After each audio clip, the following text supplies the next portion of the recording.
Bab 1106, pergi ke Sekte Suantian. Julian telah lama mendengar tentang Yang Mulia Lingqi dari Gunung Sunway. Ketika Arthur membawanya ke paviliun Kitab Suci Bumi, dia memberitahu penjaga paviliun Kitab Suci. Julian juga melihat ke arah Arthur dan bertanya, tempat seperti apa Gunung Sunway itu? Apakah tuanmu sangat kuat? Bisakah dia menjadi musuh Sekte Suantian menggantikan segel pertama?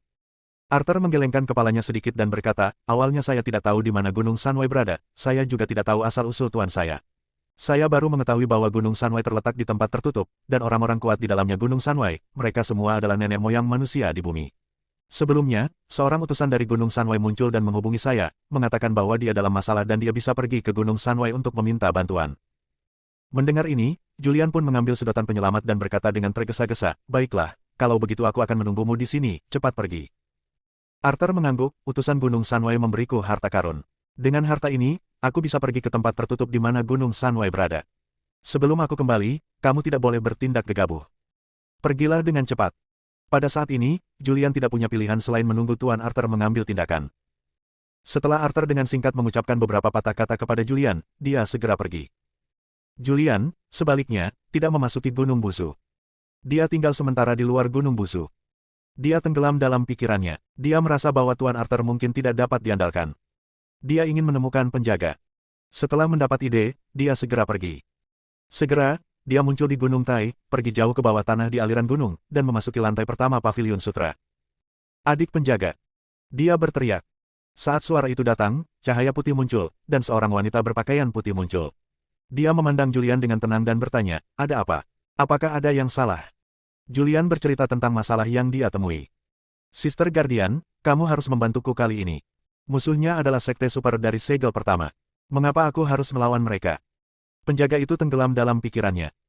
Setelah beberapa saat, dia berkata, Julian, saya benar-benar ingin membantu Anda menyelesaikan bencana ini, tetapi ini adalah batu sandungan dalam perjalanan Anda menuju pertumbuhan.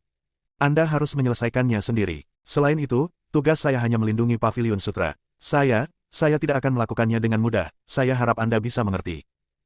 Mendengar ini, Julian tampak frustrasi, apakah Anda benar-benar tidak mau mengambil tindakan? Penjaga itu menggelengkan kepalanya sedikit dan berkata, dunia ini tidak sesederhana yang kamu kira. Ada banyak orang kuat yang menatap bumi. Jika aku muncul untuk membantumu, itu akan menimbulkan masalah besar. Penjaga itu ingin maju, tapi dia juga waspada. Jika dia melapor, masalah yang akan dia timbulkan akan 1000 kali lebih serius daripada masalah Julian. Penjaga itu tidak mau mengambil tindakan, dan Julian tidak punya pilihan. Sekarang, satu-satunya hal yang dinantikan adalah Master Lingqi dari Mountain Beyond the Mountain. Jika Tuan Arthur tidak mengambil tindakan, maka dia akan mempertaruhkan nyawanya untuk menyelamatkan istri dan putrinya. Dia pergi dengan frustrasi. Setelah dia pergi, penjaga itu bergumam pelan, Julian, apa yang kamu hadapi sekarang hanyalah beberapa masalah kecil. Apa yang perlu kamu hadapi di masa depan akan jauh lebih parah daripada sekarang. Jika masalah kecil ini tidak dapat diselesaikan, baiklah, kamu benar-benar mengecewakanku. Setelah Julian bertemu dengan Wali, dia kembali ke Gunung Busu. Dia menunggu di luar Gunung Busu. Sekte Suantian memberinya waktu seminggu, dan masih ada cukup waktu. Selama kurang dari seminggu, dia yakin tidak akan terjadi apa-apa pada Sarah dan Vivi. Dia menunggu selama 3 hari. 3 hari kemudian, Arthur muncul. Bagaimana? Julian melihat Arthur muncul dan berjalan cepat. Arthur berkata dengan ketidakberdayaan di wajahnya, saya pergi ke gunung di luar tempat tertutup, melihat gurunya, dan memberitahunya, tetapi guru itu berkata bahwa ini adalah masalah sepele dan tidak layak untuk diambil tindakan. Ah! Julian langsung tercengang. Apakah ini masih masalah kecil? Saat ini, dia sedang marah. Selama bertahun-tahun, dia telah berlarian demi umat manusia di bumi, tetapi ketika dia mengalami masalah, tidak ada yang datang membantunya. Dia tahu bahwa orang-orang kuat di gunung di luar gunung pasti memiliki kemampuan untuk menyelesaikan bencananya, tetapi mereka bersembunyi di kegelapan, berdiri dan mengawasi, tidak mau mengambil tindakan. Julian, jangan terlalu bersemangat, kami sedang memikirkan solusinya. Itu bukan istrimu, ini bukan putrimu. Tentu saja kamu tidak terburu-buru. Julian meraung dengan marah. Kemudian, dengan penuh amarah, dia berbalik dan berjalan menuju Gunung Busu. Jika sesuatu terjadi pada istri atau putrinya, dia akan membuat Sekte Suantian membayar mahal bahkan jika dia mempertaruhkan nyawanya. Julian, tolong jangan impulsif. Arthur berteriak. Namun, Julian mengabaikannya. Dia bergegas ke arah Sekte Suantian dan segera tiba di puncak gunung tempat Sekte Suantian berada. Di kaki gunung, ada beberapa murid Sekte Suantian yang mengenakan jubah retro dan memegang pedang panjang. Di jubah mereka, kata Suantian juga terukir di atasnya. Siapa yang datang? Begitu Julian muncul, jalannya diblokir. Julian menatap dingin murid-murid Sekte Suantian ini. Meskipun hatinya marah, dia tidak marah. Dia dengan paksa menekan kemarahan di dalam hatinya dan berkata, Julian. Mendengar kata Julian, semua murid Sekte Suantian tertawa. Julian, kamu akhirnya sampai di sini. Kamu menyembunyikannya, mari kita lihat berapa lama kamu bisa menyembunyikannya. Ikat dia dan bawa pergi. Saat itu, seorang penjaga memberi perintah. Segera setelah itu, beberapa penjaga datang, mengetuk titik akupuntur Julian, menyegel budidayanya, mengeluarkan tali, mengikatnya, lalu menaruh pedang panjang di lehernya dan menekannya ke atas gunung. Demi Sarah dan Vivi, Julian tidak melawan. Dia sudah menebak hasilnya sebelum datang. Jika dia ingin menyelamatkan Sarah dan Vivi, dia mungkin mati. Segera, dia dibawa ke aula utama Sekte Suantian. Di depan aula, ada seorang lelaki tua yang duduk. Ada banyak orang di aula. Orang-orang ini memiliki aura yang sangat kuat, dan sekilas mereka terlihat seperti orang yang sangat kuat. Fendi duduk di kursi depan, memandang Julian yang diikat di aula utama, wajahnya menjadi gelap, dan berkata, Julian, setelah kamu menjadi orang berdosa, kamu bukan hanya tidak tahu bagaimana harus bertobat, tetapi kamu juga melatih keterampilan sihir secara diam-diam. Apakah kamu tahu dosamu? Julian mengangkat kepalanya sedikit, melirik ke arah Fendi, dan berkata dengan tenang, jangan katakan ini padaku, aku telah datang ke Sekte Suantian. Jika kamu ingin membunuh atau memenggal kepalaku, silakan lakukan sesukamu. Tapi tolong izinkan istriku dan putriku pergi. Fendi berkata, jangan khawatir, saya tidak akan menyakiti orang yang tidak bersalah. Kemarilah, biarkan Sarah, Vivi dan yang lainnya pergi. Ya. Beberapa murid pergi. Segera, Sarah, Vivi dan keluarga Visser dibawa ke aula utama. Julian. Sarah melihat Julian diikat dan dilarikan. Berhenti. Setelah mengambil beberapa langkah, seorang murid Sekte Suantian menghunus pedangnya dan menghalangi jalannya. Julian berbalik dan melihat ke arah Sarah di aula utama, Vivi di samping, dan anggota keluarga Hansel lainnya. Dia tidak bisa menahan napas dalam-dalam, lalu berkata, Sarah, bawa Vivi pergi dari Gunung Buzu dan jaga Vivi dengan baik. Suamiku, lalu kamu. Sarah memiliki kekhawatiran di wajahnya. Julian tampak sangat tenang dan berkata, jika saya mati di Sekte Suantian di Gunung Buzu, jangan membalas dendam, tapi ingatlah kebencian ini, cari tempat untuk mengintai, dan berlatihlah dengan serius. Julian membuka mulutnya seolah sedang menjelaskan pengaturan pemakaman. Fendi mengabaikannya. Manusia di bumi hanyalah semut di matanya. Apa yang dia idamkan hanyalah keterampilan unik yang telah dikembangkan Julian. Adapun hal lainnya, dia tidak peduli sama sekali. Bab 1107, Interogasi Publik. Julian, yang diikat, menarik napas dalam-dalam, memandang Sarah dan gadis kecil di sampingnya, dengan senyuman di wajahnya, dan berkata, kalian pergi dulu, aku akan baik-baik saja. Sekarang Sarah bukan lagi gadis yang sebelumnya tidak mengerti apapun. Sekarang dia sangat berpengetahuan. Dia tidak tinggal lama, menarik Vivi, berbalik dan pergi. Ayah, aku ingin ayah. Vivi tidak pergi, dan berteriak memanggil ayahnya. Sarah memeluk Vivi, melihat ke samping keluarga Hansel, dan berkata, kakek, ayo pergi juga. Julian menyaksikan Sarah pergi. Setelah Sarah dan Vivi pergi, dia menghela nafas lega, berbalik dan melihat ke arah Fendi di aula utama, dan berkata dengan ringan, bunuh jika kamu mau. Aku hanya berharap setelah aku mati, kamu tidak akan berhasil hal-hal sulit bagi keluargaku. Kalau tidak, aku akan melakukannya. Bahkan jika kamu menjadi hantu, aku tidak akan membiarkanmu pergi. Kemarilah, kunci dia. Fendi memberi perintah. Kemudian, Julian dibawa pergi. Dia dipenjara di penjara bawah tanah yang gelap. Saat ini, Kota Buzu. Rumah besar tempat Momo berada. Halaman belakang. Momo dan Sanjuesa berkumpul. Kakak, baru saja datang berita bahwa Julian telah ditangkap oleh Sekte Suantian, apa yang harus kita lakukan sekarang? Sanjuesa tersenyum tipis dan berkata, Julian memiliki tubuh iblis. Fisik ini tidak terkalahkan di dunia iblis kita. Namun, dia mengabdi pada manusia. Sekarang biarkan dia menderita sedikit kesulitan dan biarkan dia menyerah sepenuhnya pada umat manusia. Dengan cara ini di masa depan, hanya dengan begitu Anda dapat bergabung dengan klan kami. Tetapi, apa lagi yang ingin Momo katakan? Sanjuesa berhenti sebentar dan berkata, tidak ada yang bisa dilakukan mengenai hal ini. Masalah ini diselesaikan seperti ini. Bahkan jika tuannya ada di bumi, dia akan setuju dengan pendekatan saya. Momo menghela nafas dalam-dalam dan berhenti berbicara. Gunung Buzu, Sekte Suantian. Julian dikurung di ruang bawah tanah yang gelap. Dia diikat dan terbaring di tanah, menatap langit-langit hitam. Ta-ta-ta. Saat ini, suara langkah kaki terdengar. Segera setelah itu, pintu penjara besi dibuka. Julian. Terdengar suara itu. Julian menoleh sedikit dan melihat sekeliling. Melalui cahaya lemah, dia melihat dengan jelas bahwa orang yang datang tidak lain adalah Fendi, petua dari Sekte Suantian. Mengandalkan kekuatan tubuhnya, dia dengan enggan bangkit dari tanah, duduk di tanah, memandang Fendi, dan berkata dengan ringan, bunuh jika kamu mau, aku tidak akan pernah cemberut. Fendi tertawa. Julian, jangan katakan bahwa aku tidak akan memberimu cara untuk bertahan hidup. Selama kamu menyerahkan teknik budidaya langka penentang surga, aku akan mengampuni hidupmu. Oh.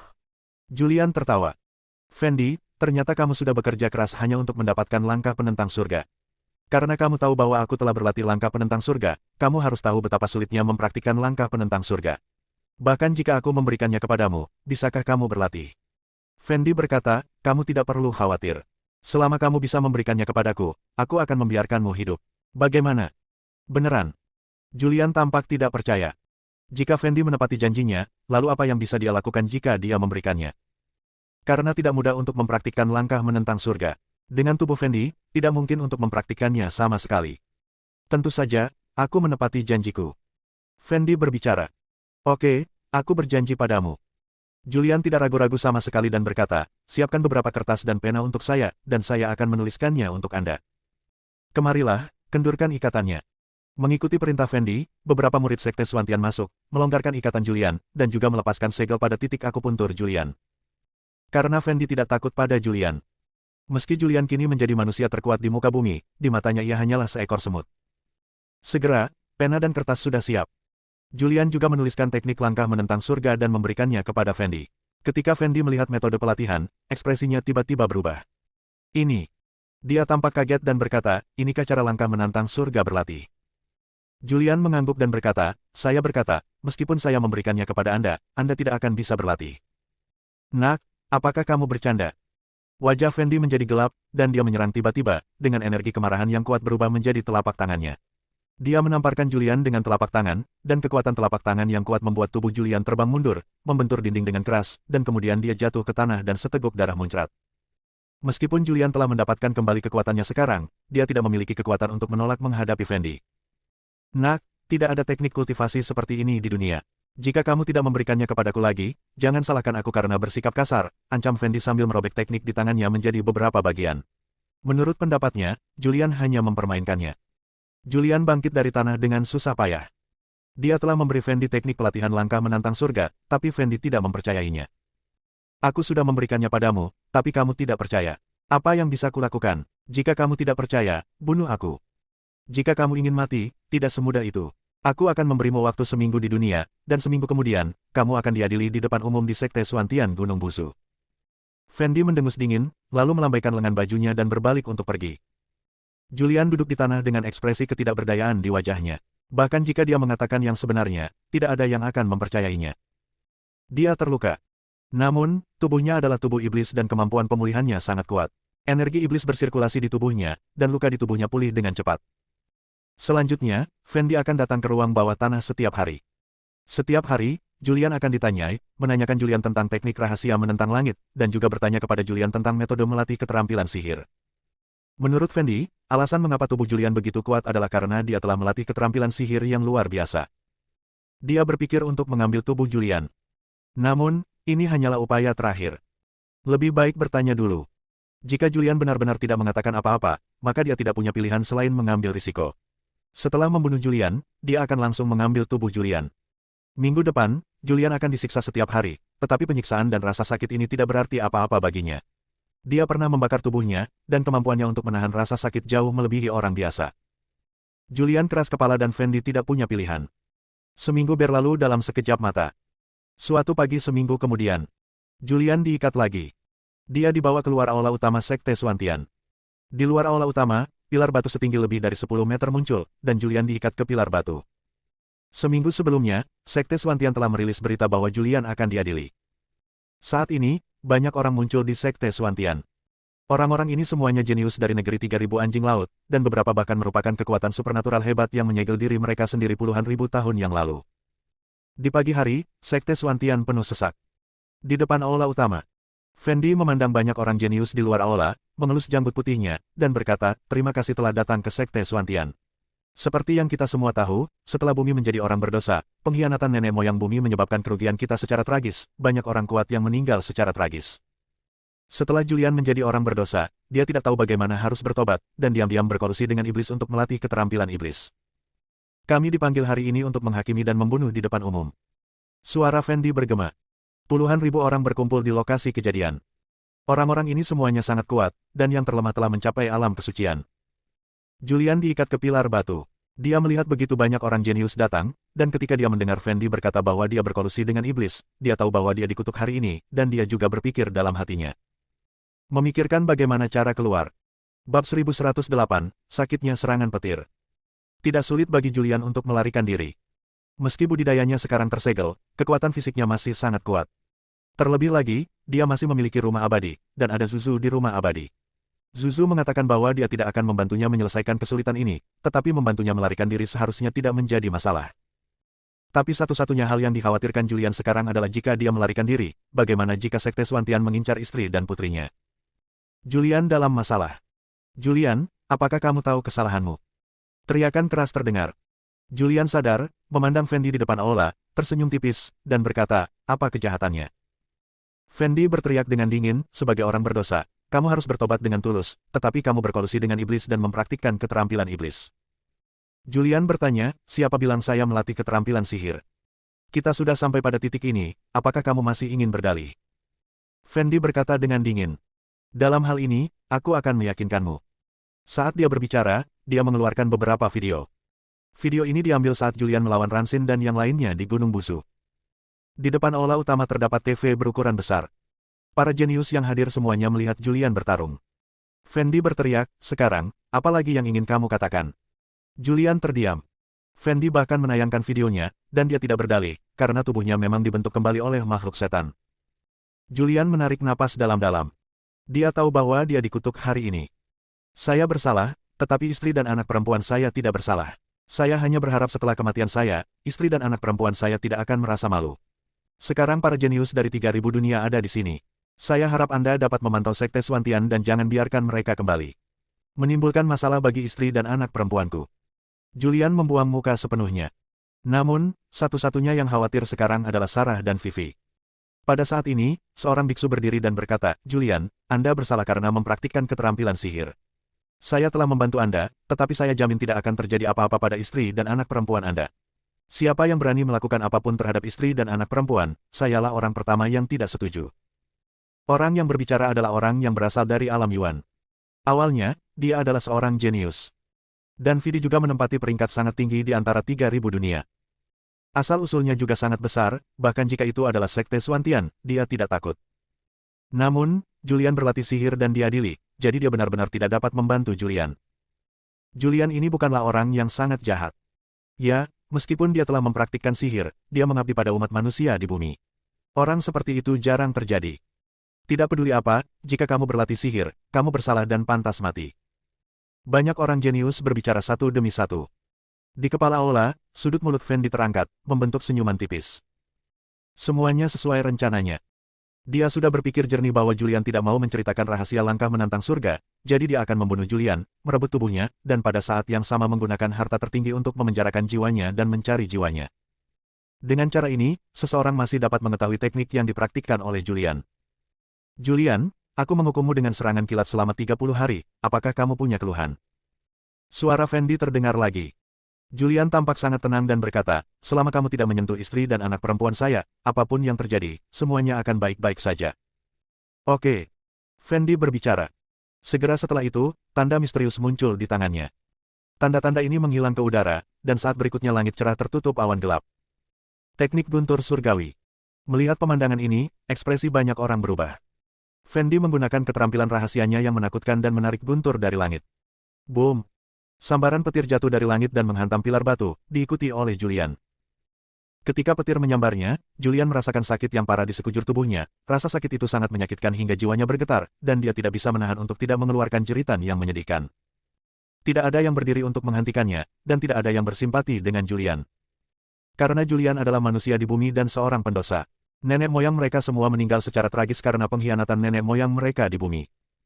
Serangan guntur dan kilat terjadi, dan Julian terluka. Namun, saat energi iblis beredar di tubuhnya, lukanya pulih dengan cepat. Sebelum dia sempat bereaksi, guntur dan kilat kedua turun. Dia menyerang Julian dengan ganas. Ah! Julian menjerit menyedihkan. Tubuhnya, hatinya, dan jiwanya tersiksa. Di kejauhan, di tengah kerumunan. Momo mengerutkan kening dan berkata, "Kakak senior, apakah kamu hanya akan melihat Julian menderita seperti ini?" Sanjuesa terlihat tenang dan berkata dengan tenang, "Selama dia tidak mati, saya yakin tubuh fisik Julian dapat bertahan bulan ini. Ketika dia benar-benar menyerah pada manusia, akan lebih mudah untuk bergabung dengan klan kita di masa depan." "Tapi, bisakah dia bertahan?" Momo terlihat khawatir. "Bisa, pasti mungkin," Sanjuesa berkata. Momo juga tidak mengatakan apa-apa, dia benar-benar tidak tahan melihat Julian diserang petir dan menderita kesakitan akibat serangan petir, jadi dia berbalik dan pergi. Persidangan Julian disiarkan langsung ke seluruh dunia. Adegan dirinya disambar petir juga disiarkan langsung secara bersamaan. Manusia di seluruh bumi menyaksikan pemandangan ini, dan semua manusia di bumi menitikkan air mata. "Julian, tunggu sebentar. Julian, tunggu sebentar." Banyak orang mendukung Julian. Sarah, yang berada jauh di sungai, menangis saat melihat pemandangan ini. Saat ini, dia ingin bergegas ke Gunung Buzu untuk menyelamatkan Julian. Namun, dia belum kehilangan akal sehatnya. Julian mengambil risiko untuk menyelamatkan dia dan Vivi. Jika dia pergi ke Gunung Buzu, dia tidak hanya tidak bisa menyelamatkan Julian, tetapi dia juga akan menimbulkan masalah baginya. Melihat Julian menderita, dia mengepalkan tangannya. Dunia primitif, Sekte Swantian, suatu hari, pedangku, Sarah, akan jatuh ke Sekte Swantian. Wajah cantik Sarah terlihat sedih.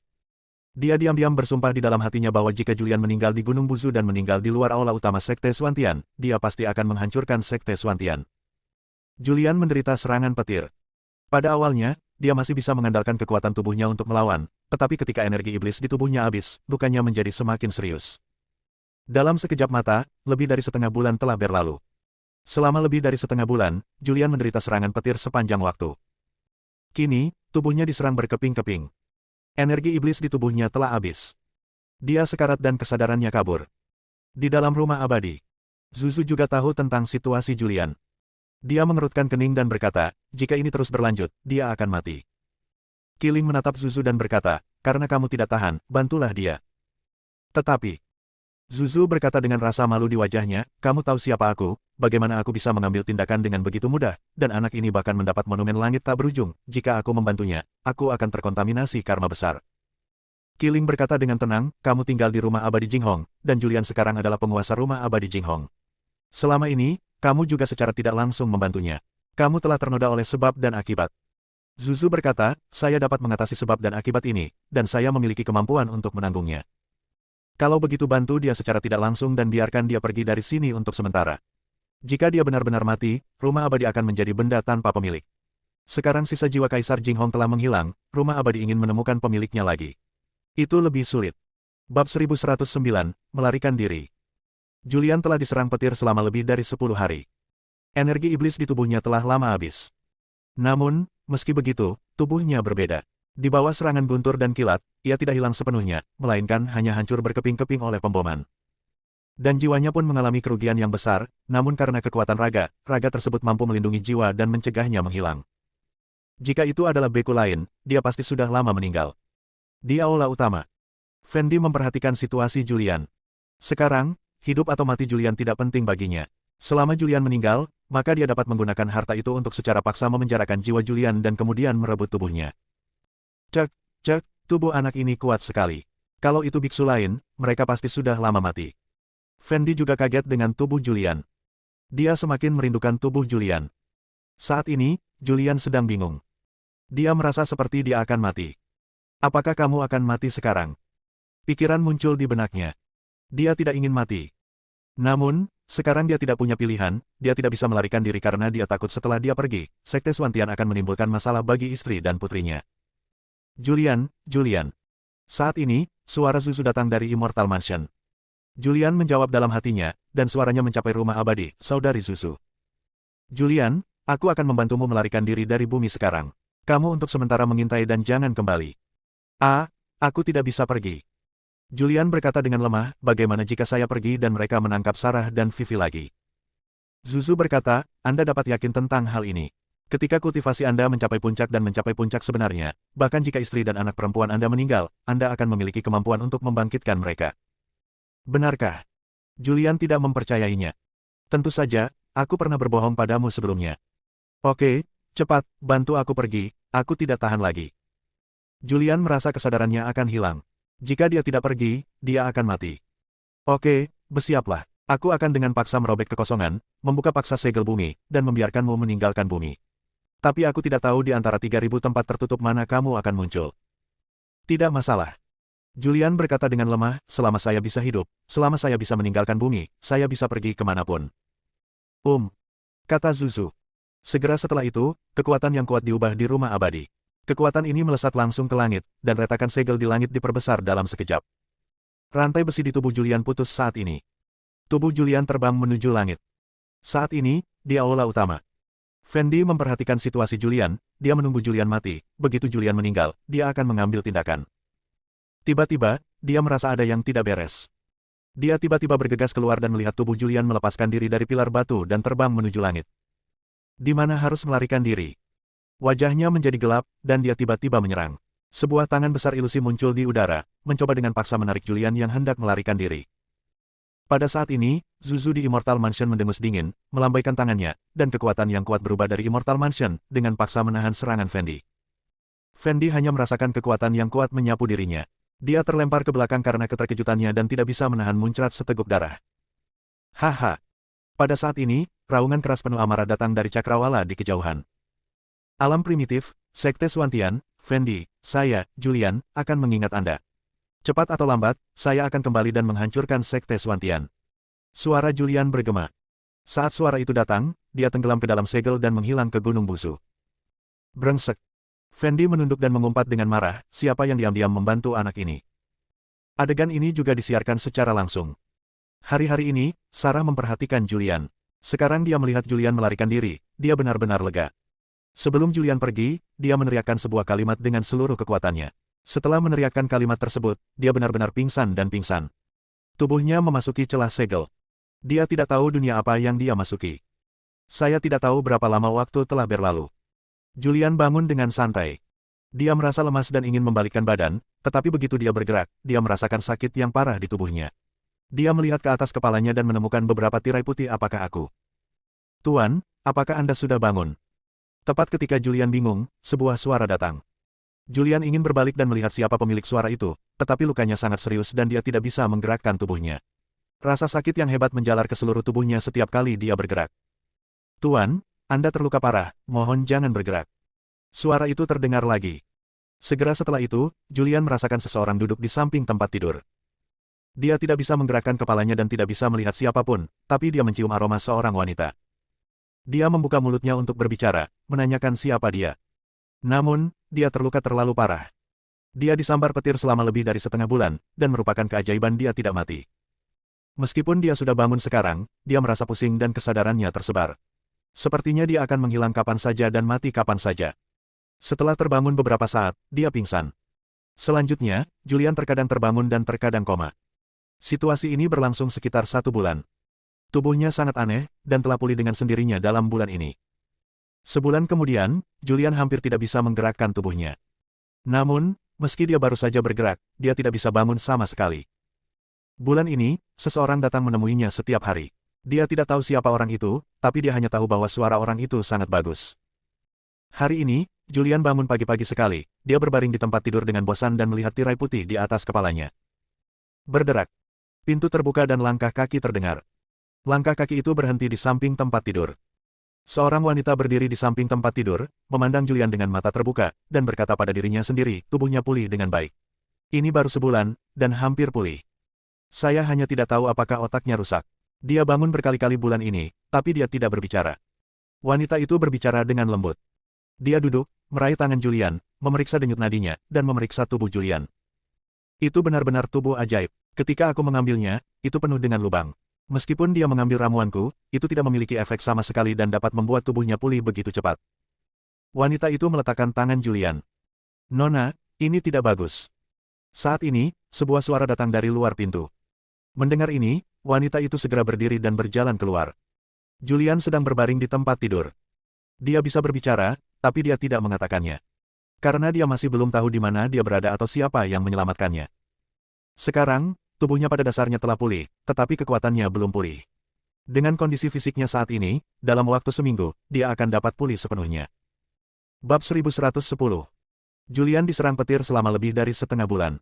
Tubuhnya mencapai titik kelelahan dan jiwanya juga rusak parah. Meski sudah sebulan pulih, luka-lukanya belum juga pulih. Kini, dia baru sadar dan tidak koma lagi. Meski lukanya belum pulih, energi iblis di tubuhnya perlahan pulih. Jika ini terus berlanjut, tubuhnya akan pulih dengan sangat cepat. Dia beristirahat di tempat tidur. Saat ini, di luar pintu. Ada apa? Apa yang terjadi?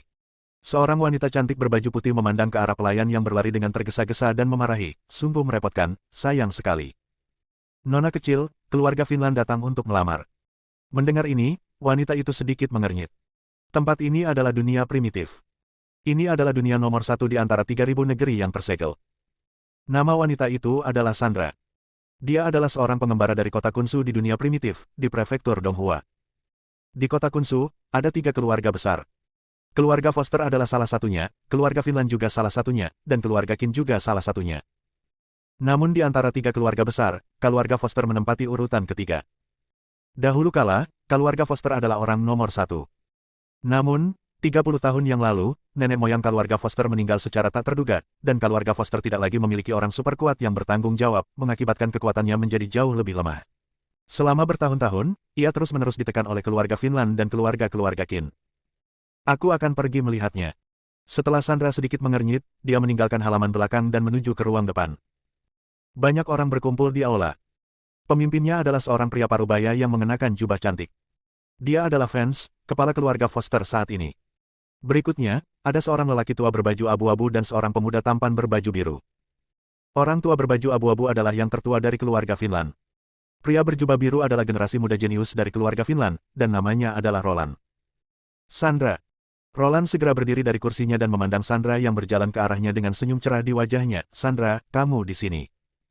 Sandra meliriknya dan mengangguk sedikit, tanpa menyetujuinya. Dia memandang pria yang duduk di depan dan berseru dengan hormat, ayah. Vance mengangguk sedikit dan berkata, duduklah. Sandra duduk.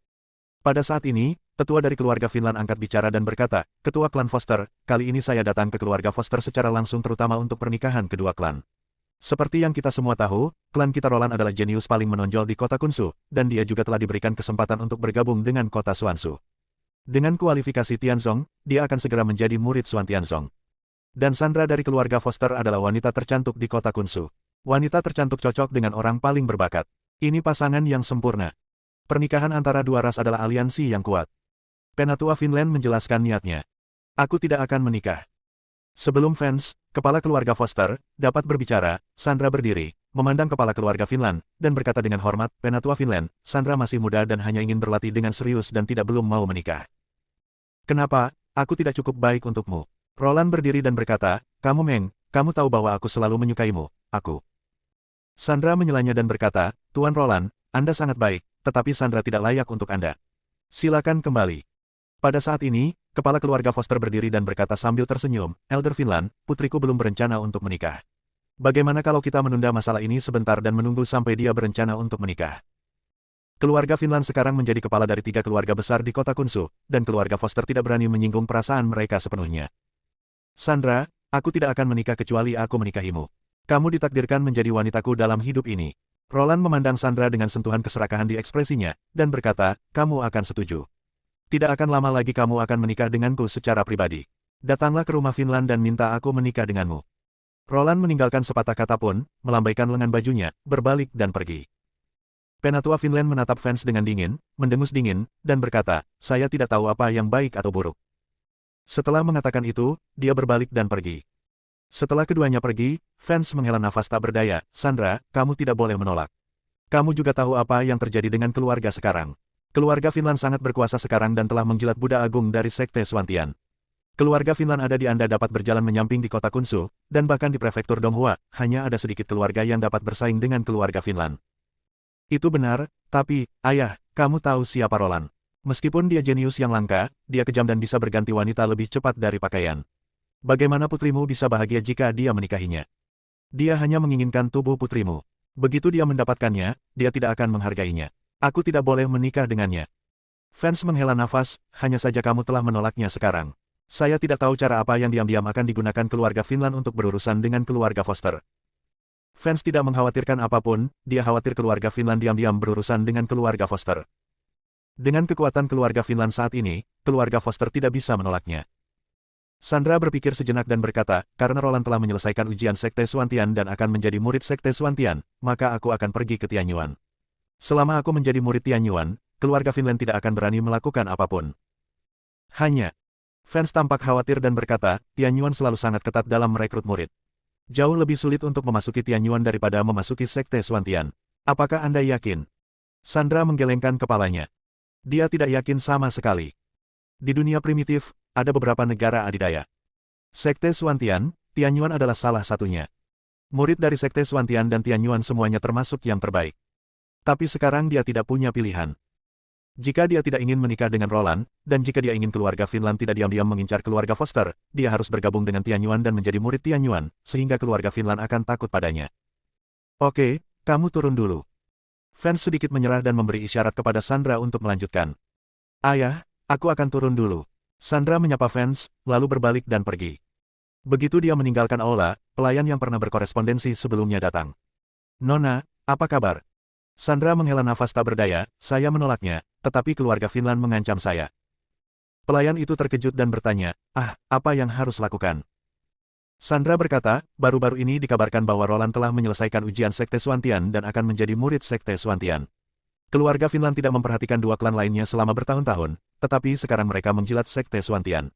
Saya khawatir itu akan menjadi pelanggaran hukum lagi, dan sekarang satu-satunya cara untuk bersaing dengan keluarga Finland adalah dengan menjadi murid Tianyuan. Tianyuan. Pelayan itu tampak terkejut dan berkata, tetapi, Nona, saya mendengar bahwa bergabung dengan Tianyuan jauh lebih sulit daripada bergabung dengan Sekte Suantian. Tidak peduli betapa sulitnya, saya harus mencobanya. Baru-baru ini, Tianyuan sedang merekrut murid di prefektur Donghua. Saya berencana untuk mencobanya. Sekarang setelah semuanya mencapai titik tertentu, tidak ada yang dapat Anda lakukan untuk mengatasinya. Dia tidak akan duduk diam. Laki-lakinya ditakdirkan untuk menjadi laki-laki yang jujur, bukan penjahat yang tidak bermoral yang menindas orang lain di sekitarnya. Dengan perasaan tertekan, dia kembali ke halaman belakang, membuka pintu dan masuk. Dia memandang Julian yang terbaring di tempat tidur, berjalan mendekat, duduk di samping tempat tidur, dan menatap Julian dengan mata terbuka linglung. Sedikit menghela nafas, aku akan pergi dalam beberapa hari, dan aku tidak akan punya waktu untuk menjagamu. Julian adalah seseorang yang dia temui ketika dia melewati pegunungan sebelumnya. Ketika dia bertemu Julian terbaring di tanah sekarat, dengan luka di sekujur tubuhnya, tetapi dia masih bernapas. Dia tidak tahan, jadi dia mengambilnya kembali dan merawatnya dengan baik. Bersambung.